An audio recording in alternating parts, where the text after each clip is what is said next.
paz de Cristo, Deus abençoe sua vida em nome de Jesus.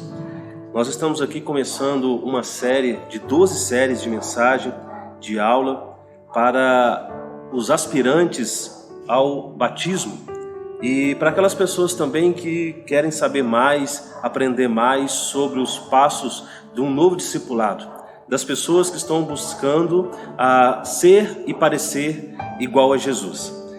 Nós estamos baseando na apostila escrita pelo pastor Luiz Duarte, Novos Discípulos de Jesus, Sou Discipulado.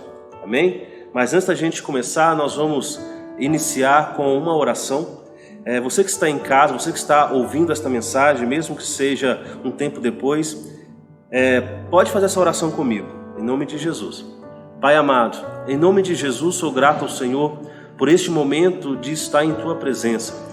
Pai, sou grato ao Senhor Jesus Cristo pelas pessoas que estão ouvindo e vão ouvir essa mensagem. Pai, eu peço ao Senhor que nos conduza, Deus, a aprender mais de Ti. Espírito Santo de Deus, nos ensine a andar nos Teus caminhos. Deus, eu não consigo e não posso fazer nada sem a Tua presença. É o Senhor que nos conduz, é o Senhor que nos dita o que devemos fazer. Pai, em nome de Jesus, eu peço ao Senhor pelas pessoas que estão ouvindo e vão ouvir esta mensagem. Deus, que elas possam ser impactadas pela Tua presença. Eu peço ao Senhor, Espírito de Deus, Deus, que aquelas pessoas que ainda não reconheceram o Senhor como Salvador das suas vidas, Deus, que elas possam reconhecer e entender que só o Senhor pode salvar o homem, só o Senhor pode libertar o homem do pecado. Assim eu peço ao Senhor, te dou glórias, em o nome de Jesus. Amém. Graças a Deus. Amado, nós estamos aqui, então, para começar a lição número 1. A lição número 1 fala do estado do homem sem Cristo. O estado do homem sem Cristo ou o estado do homem sem Deus. O homem natural sem a presença do Espírito Santo. Porque sabemos que quando o homem ele aceita Jesus, ele reconhece Jesus como Senhor e Salvador das suas vidas, o Espírito Santo de Deus passa a fazer morada em seus corações. Quando nós pregamos o Evangelho, quando nós falamos de Jesus para uma pessoa e a pessoa não conhece a palavra, a primeira reação da pessoa quando você fala que ela pode ser condenada, a primeira reação dela, mas eu sou uma pessoa boa, eu pratico bondade, eu faço as coisas boas nessa terra diante da humanidade, por que Deus iria me condenar? Ou seja, a pessoa ainda não entendeu que não é a bondade, não é andar de forma bondosa que vai fazer o homem ser salvo. E é por isso que é necessário nós entendermos o plano da salvação. É necessário nós entendermos o plano da graça. E para isso, para começarmos a entender sobre o plano da graça, nós precisamos conhecer primeiramente sobre um atributo de Deus. Um dos atributos de Deus, em vários outros atributos, é a santidade. Deus é santo. E o que é ser santo? Santo é viver fora do pecado.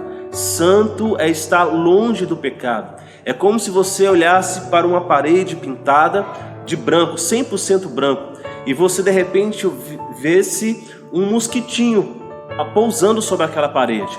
De longe você vai perceber um pontinho preto naquela parede. Isto feriu a limpeza, feriu a santidade. Deus não tem nada que fere a santidade dele. Ele é santo, ele é limpo. Lá em Levítico, no capítulo 20, no seu versículo 26, você pode estudar comigo, abrindo Levítico, no capítulo 20, no seu versículo 26, a palavra de Deus diz: E ser-me-eis santos, porque eu, o Senhor, sou santo, e vos separei dos povos, para serdes meu. Então em Levítico o texto está dizendo que o Senhor é santo, e Ele requer também que toda a humanidade seja como Ele, que a humanidade seja santa. Sabemos que Deus ele escolheu um povo para ser dele. Deus escolheu primeiramente a Israel, para Israel ser o exemplo de toda a humanidade. Deus então ele diz para Israel para ele ser como ele, eles serem separados, porque Deus escolheu ele para ser um povo seu. Lá em 1 Pedro, no capítulo 1, no seu versículo 16, o texto também diz: portanto está escrito, sede santo, porque eu sou santo. Deus, ele é santo. Isso aí é um atributo de Deus, não tem como mudar, porque Deus, ele é imutável. Deus, ele não muda. Deus, ele é santo por natureza. Ele afasta do pecado por natureza. E uma coisa mais, Deus abomina o pecado. Deus, ele rejeita o pecado. Deus, ele não concorda com o pecado. Porém, tudo que Deus fez e tudo que Deus faz é perfeito. Tudo que Deus faz é sem erro. Deus não faz projeto, Deus não faz plano, Deus não faz nada que venha dar errado mais para o futuro. Tudo que Deus faz é perfeito. Inclusive a terra, quando Deus criou a terra perfeita. Deus criou os seres humanos também perfeito. Lá em Eclesiastes, no seu capítulo 7 e no seu versículo 29, diz assim o texto: Deus criou o ser humano justo, mas este se deixou envolver por muitas astúcias e ilusões. Essa versão é a versão King James. Deus criou o ser humano justo, mas este se deixou envolver por muitas astúcias e ilusões. Nós conhecemos a história dos seres humanos. Nós conhecemos a história do primeiro homem, Adão, e da primeira mulher, Eva.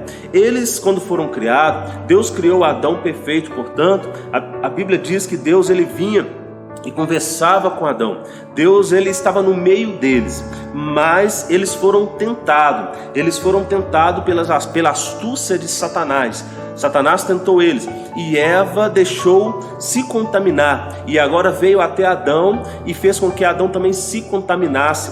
Naquele momento, o pecado, a desobediência veio sobre a vida de Adão. A palavra Adão representa humanidade. Então, no momento que Adão, ele come de um fruto que Deus falou que não era para eles comerem, eles desobedeceram a Deus, e o pecado veio sobre Adão, ou seja, veio sobre a humanidade. Mas Deus criou perfeito. Adão, através da sua desobediência, que quebrou a perfeição. Não Deus que quebrou a perfeição, Deus é perfeito, mas Adão, através da desobediência, tentou ferir, através de Satanás, a santidade. Porém, Deus, ele não deixa que nada fique estragado. Deus, ele sempre conserta algo que foi destruído, porque Deus, ele é perfeito. Através de Adão, então, a humanidade se multiplicou, a humanidade cresceu, mas essa humanidade cresceu debaixo do pecado. Embora Deus, ele sempre procurou restaurar a humanidade, trazer a humanidade novamente para perto dele, através da santidade de Deus, mas a humanidade, a cada dia, a cada momento, ela se afasta de Deus. Lá em Romanos, no capítulo 3, no versículo 23, que é o tema central desta lição, está escrito o seguinte: todos pecaram e destituídos foram da glória de Deus. Então toda a humanidade pecou através de Adão. E no momento que toda a humanidade está debaixo do pecado, toda a humanidade agora foi destituído da glória perfeita de Deus. E Deus, ele ainda procura restaurar a humanidade. Mas imagine você, Deus, um Deus criador. Deus é o Deus perfeito. Ele cria alguém e esse alguém agora peca.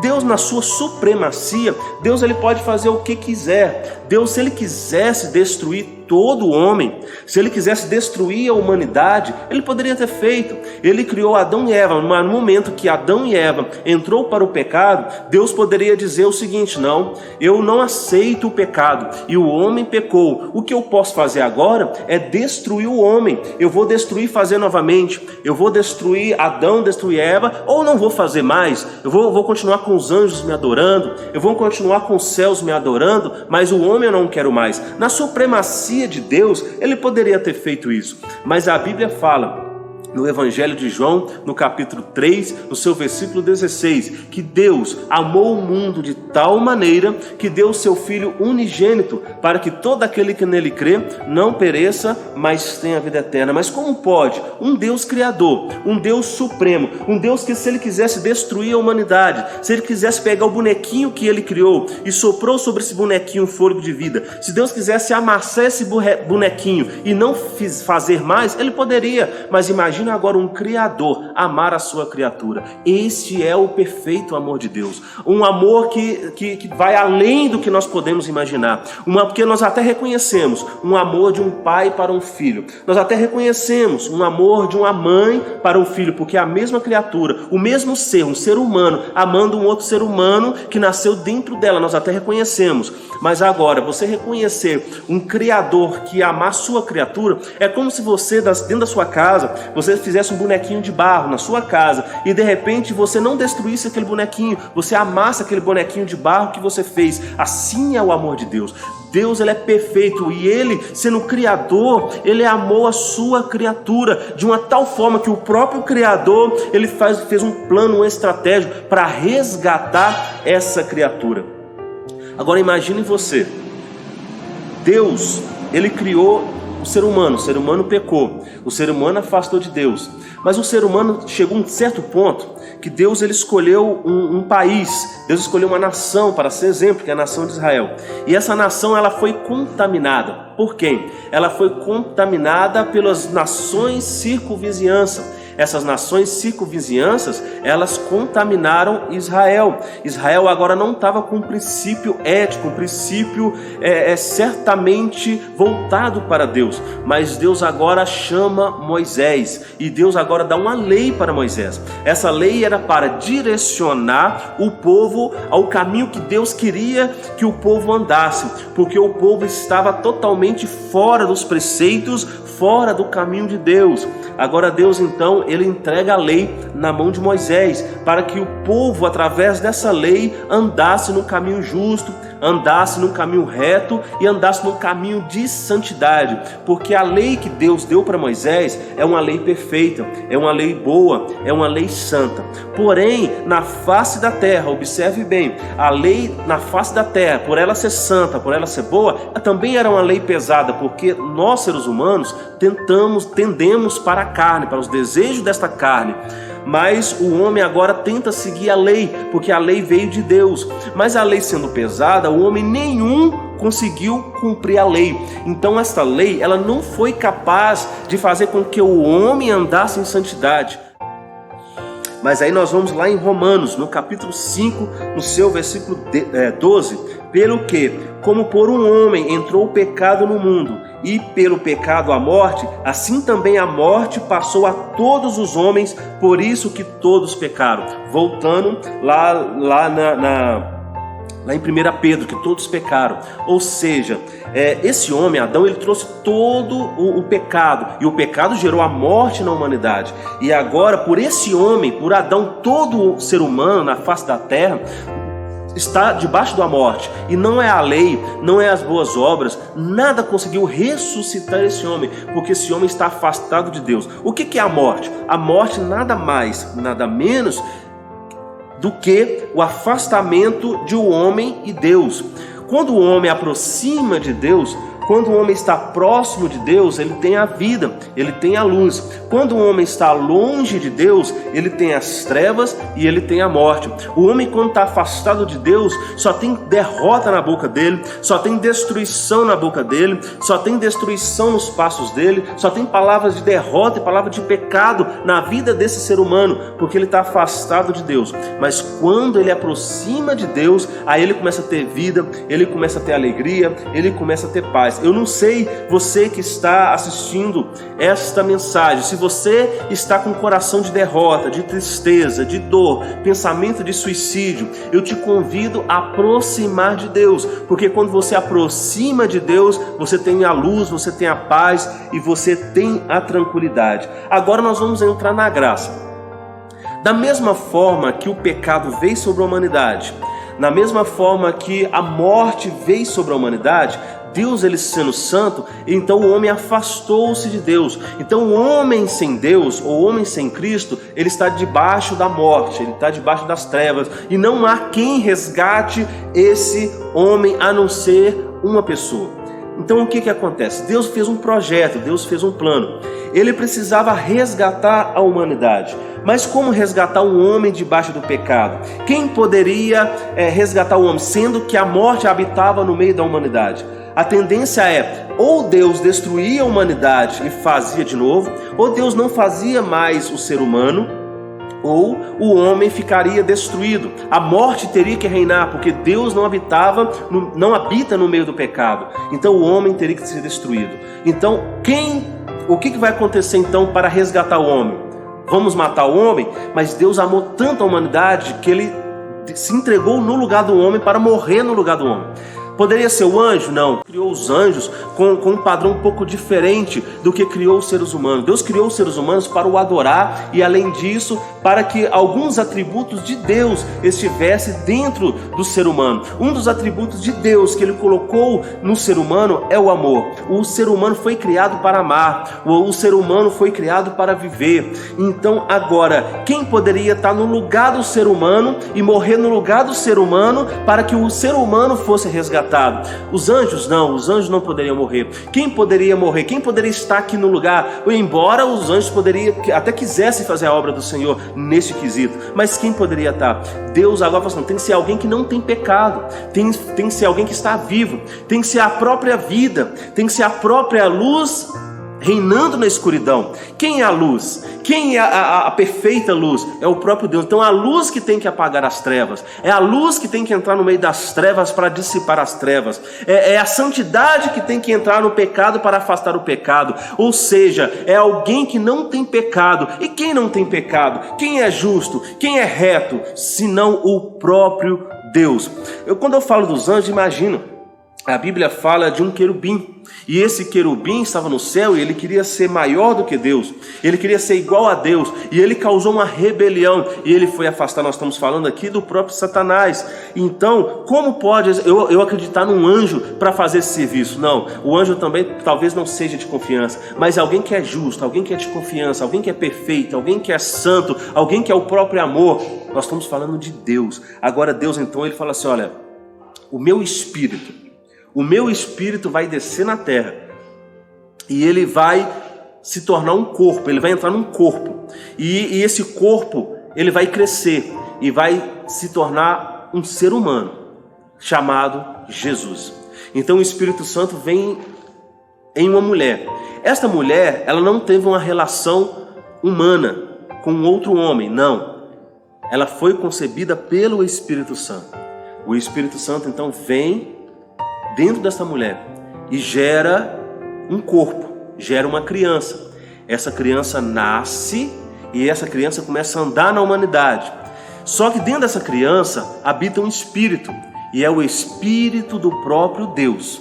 O Espírito do próprio Deus está dentro deste menino, e esse menino cresce e vira um adulto e dá-lhe o nome de Jesus. O anjo apareceu para Maria e falou para Maria isso: olha, você vai dar à luz um menino e pôr-lhe-á o nome de Jesus. Então esse menino cresceu e virou um ser humano, e esse adulto agora começa a andar sobre a terra. E ele andava como um ser humano. Ele andava porque ele tinha as suas paixões humanas, ele tinha as dores humanas que os seres humanos têm. Então ele era 100% humano, mas dentro de si habitava o Espírito de Deus. Então ele também era 100% Deus. Então o próprio Deus veio nessa terra, e o próprio Deus agora começa a restaurar o ser humano, mas ele vem como um humano para restaurar o ser humano. E esse ser humano, depois de trazer as boas novas, depois de trazer a palavra de salvação, a palavra de restauração, é por isso que ele diz: eu sou o caminho, a verdade e a vida, ninguém vem ao Pai senão por mim. Jesus, Yeshua HaMashiach, ele estava dizendo: eu sou o caminho, ou seja, o caminho é para ser traçado, o caminho é para ser andado. Eu sou a verdade, eu sou a vida. Então quem quiser chegar aos céus, quem quiser chegar ao Pai, é só por intermédio do caminho de Jesus. O que Jesus falou, nós devemos falar. O que Jesus praticou, nós devemos praticar. As atitudes de Jesus nós devemos fazer. Ou seja, da forma que Jesus andou aqui na terra, nós devemos andar. Ou seja, por mais que nós vivemos na graça hoje, nós vamos entender a graça, mas por mais que nós vivemos na graça hoje, nós vivemos debaixo do caminho de Jesus, nós temos que praticar o que ele fez. É por isso que eu não devo continuar pecando, porque Jesus não pecava, Jesus não falava mal de ninguém, Jesus não adulterava, Jesus não prostituía, Jesus ele não mentia, Jesus não ficava escutando músicas mundanas com palavras que não dá nem para ouvir, Jesus não ficava assistindo coisas terríveis sobre a tela. Jesus ele praticava o amor, praticava a caridade. Jesus ele o tempo todo Jesus estava se retirando para falar com o Pai. Jesus estava envolvido com as coisas de Deus. Então, se ele é o caminho, eu devo praticar o que Jesus ele ensinou. Mas nós vamos entrar na graça. Romanos, no capítulo 5, no seu versículo 17, diz assim: porque se pela ofensa de um só, aqui nós estamos falando de Adão, porque se pela ofensa de um só a morte reinou por esse, ou seja, pelo Adão, Adão trouxe todo o pecado pela humanidade através da desobediência, e agora todo ser humano está debaixo do pecado, muito mais os que recebem a abundância da graça. Agora nós estamos falando de Jesus. O dom da justiça reinarão em vida por um só. Da mesma forma que o pecado entrou por causa de um homem, agora a graça, a salvação, o amor também entrou por causa de um só, chamado Jesus, o Cristo, Yeshua. Nós devemos seguir o caminho dele, nós devemos entregar a nossa vida para ele. O apóstolo Paulo ele diz: não vivo mais eu, mas Cristo vive em mim. Por quê? Porque nós seres humanos, nós não éramos para estar vivos. Na verdade, por causa dos nossos delitos, por causa dos nossos pecados, se Deus quisesse, ele já teria exterminado toda a humanidade. Então, para que viver? Então, eu com meus prazeres da carne, eu não posso viver mais se eu quiser andar de acordo com Jesus. Eu tenho que estar morto, eu tenho que me sacrificar. Ou seja, a minha carne não pode andar mais. As minhas atitudes pessoais não podem andar mais. O que tem que andar agora é Jesus através da minha vida. É por isso que não vivo mais eu, mas Cristo vive em mim. A minha carne, o meu Adão, o velho homem, ele quer voltar. Ele quer voltar a praticar as coisas que eu praticava no passado. Mas agora, como eu não vivo mais, no momento que eu for praticar, eu faço: não, esse corpo não vive mais. Agora o que vive é Cristo dentro de mim. E Cristo não faria isso. Se Jesus não faria isso, eu também não vou fazer. Aí nós começamos a andar de acordo com Jesus. Porque agora a graça veio sobre mim e agora eu vivo somente nele. O pecado veio para a humanidade através de um homem chamado Adão. Agora a salvação, a graça também veio através de Jesus Cristo. Lá no Evangelho de João, no capítulo 1, no versículo 12, o evangelista João, ele escreveu o seguinte: todos quantos o receberam, deu-lhe o poder de serem feitos filhos de Deus ao que crê em seu nome. Então, para a gente fazer um resumo, toda a humanidade, todo ser humano, todo 100%, todo ser humano está debaixo do pecado. Ainda está debaixo do pecado. Mas aí Jesus vem e resgata toda a humanidade através da sua morte. Então agora toda a humanidade, todo ser humano recebeu o perdão da graça. Jesus ele vem e salvou toda a humanidade. Agora toda a humanidade está salva. Sim, toda a humanidade está salva. O assunto não é deixar de pecar ou pecar. O assunto está no reconhecimento. Porque pecado, todo ser humano peca e pecou. Agora, no momento que você reconhece Jesus Cristo, que ele te perdoou, ele já perdoou. É interessante dizer que quando nós ensinamos sobre isso, nós falamos: então eu tenho que pedir Deus perdão? Não, Deus ele já perdoou toda a humanidade. Nós devemos reconhecer o perdão.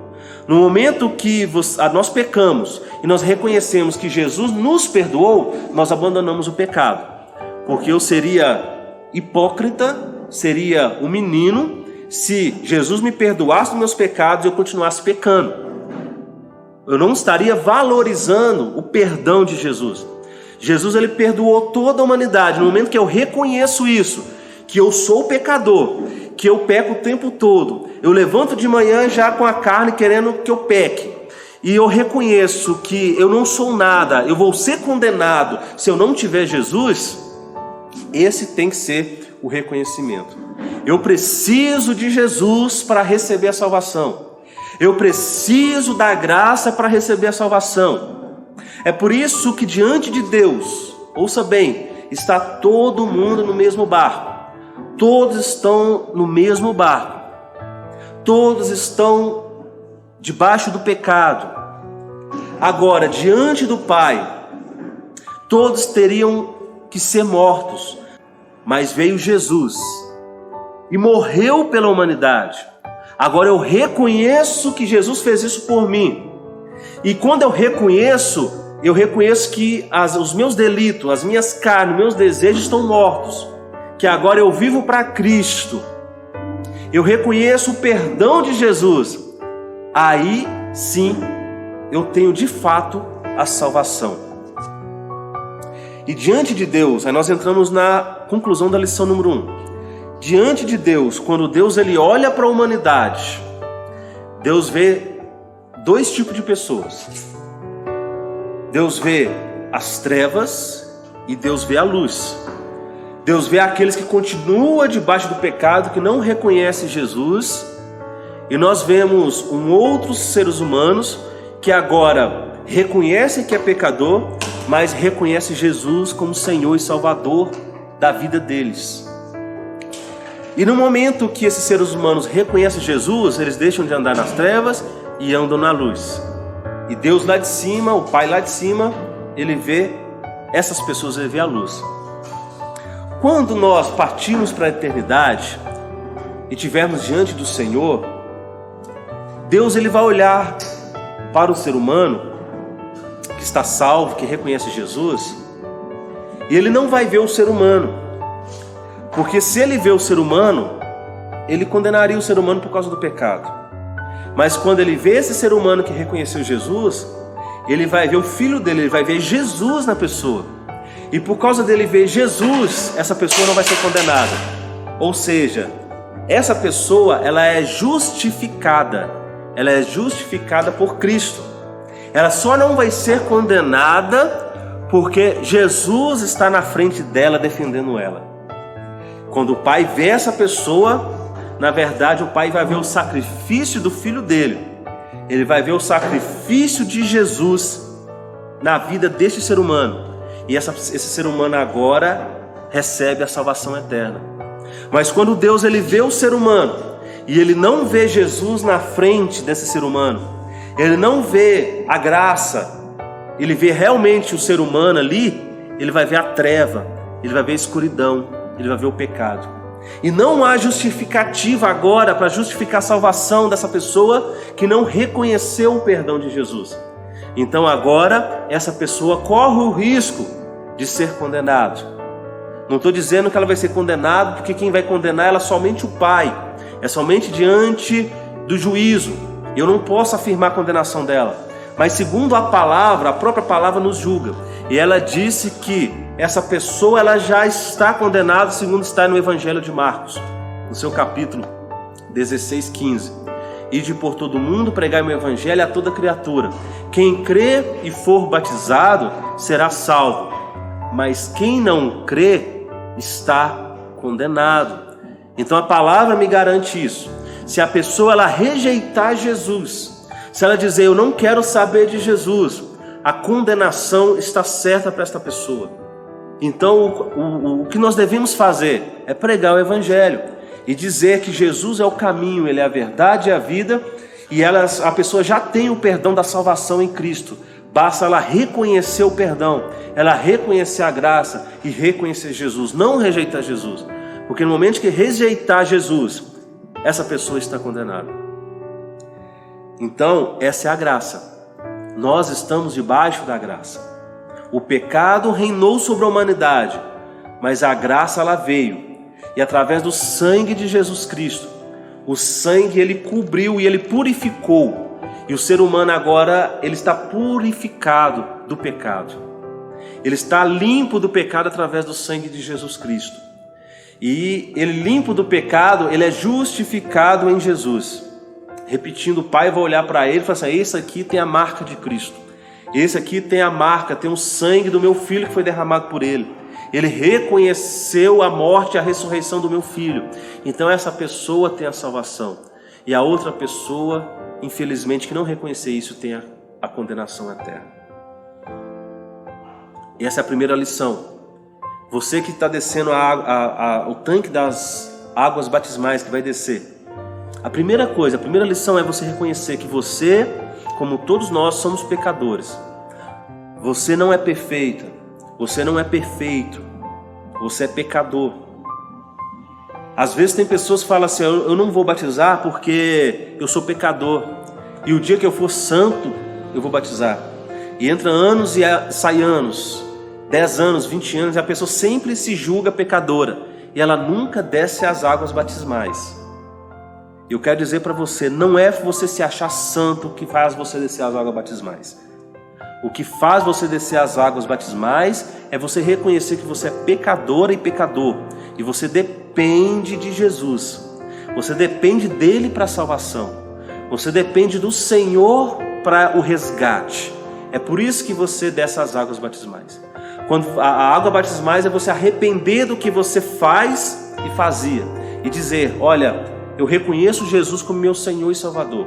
E a partir de agora, eu não quero praticar as velhas coisas que eu praticava e pratico. Eu vou lutar para deixar isso para trás. Aí você batiza.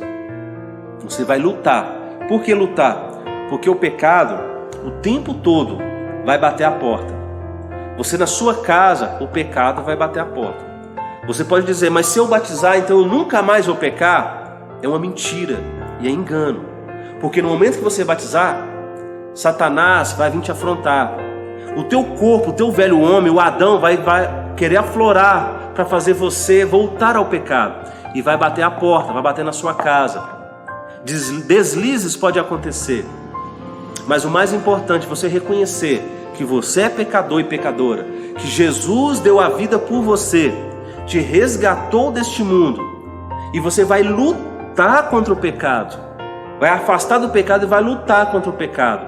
Mas todavia, se você pecar, hoje nós temos um advogado, Jesus Cristo Senhor, e Ele pode perdoar os seus pecados. Se andarmos na luz, como na luz Ele também está, temos comunhão uns com os outros, e o sangue de Jesus Cristo nos purifica de todo o pecado. O mais importante é o teu reconhecimento, que você tem Cristo. Para concluir, existem dois estados: o homem sem Cristo, que é o homem que não reconhece a Jesus, e o homem com Cristo, aquele que reconhece a Jesus e vive para Ele. Amém? Eu quero fazer uma oração por você, para que você possa reconhecer que você é salvo pela misericórdia de Deus. Nós somos salvos pela misericórdia, nós somos salvos pela graça. Eu quero fazer essa oração, quero que você faça essa oração comigo. Senhor Deus, eu sou grato ao Senhor pela tua misericórdia. Eu sou grato ao Senhor pela graça do Senhor. Se fosse depender de mim como ser humano, eu estaria pecando e tendo prazer no pecado. Eu estaria praticando a iniquidade. E a tua palavra diz que a iniquidade faz separação entre o homem e Deus. Pai, mas pela tua graça, nós reconhecemos o Senhor. Reconhecemos que o Senhor deu a sua vida por mim. Reconhecemos que o Senhor deu a sua vida pela humanidade. E por isso, Pai, por esse reconhecimento, eu sou salvo. Como o apóstolo Paulo diz, não é por isso que eu vou deixar e continuar pecando, não. Eu preciso valorizar a tua morte na cruz do Calvário. Deus, eu peço ao Senhor que me ajude a não pecar, me ajude a andar em santidade, em nome de Jesus. Aquelas pessoas que estão me acompanhando, Senhor, eu peço ao Senhor agora que ajude elas no caminho da salvação. Ajude ela a lutar e a vencer o pecado, a enfrentar o pecado. Deus, eu sei que o pecado vai bater a porta e às vezes vai acontecer o deslize. Deus, mas que ela venha reconhecer que o homem peca, mas Jesus levanta o ser humano que pecou. Pai, em nome de Jesus eu abençoo essa vida e peço fortalecimento espiritual em nome de Jesus. Deus abençoe a sua vida. Se você tiver qualquer dúvida a respeito desta mensagem, do que eu falei, pode entrar em contato comigo, entrar em contato com o ministério, que eu tenho prazer em explicar a você qualquer situação em nome de Jesus. Fique firme com o Senhor, em nome de Jesus. Um abraço. Deus abençoe.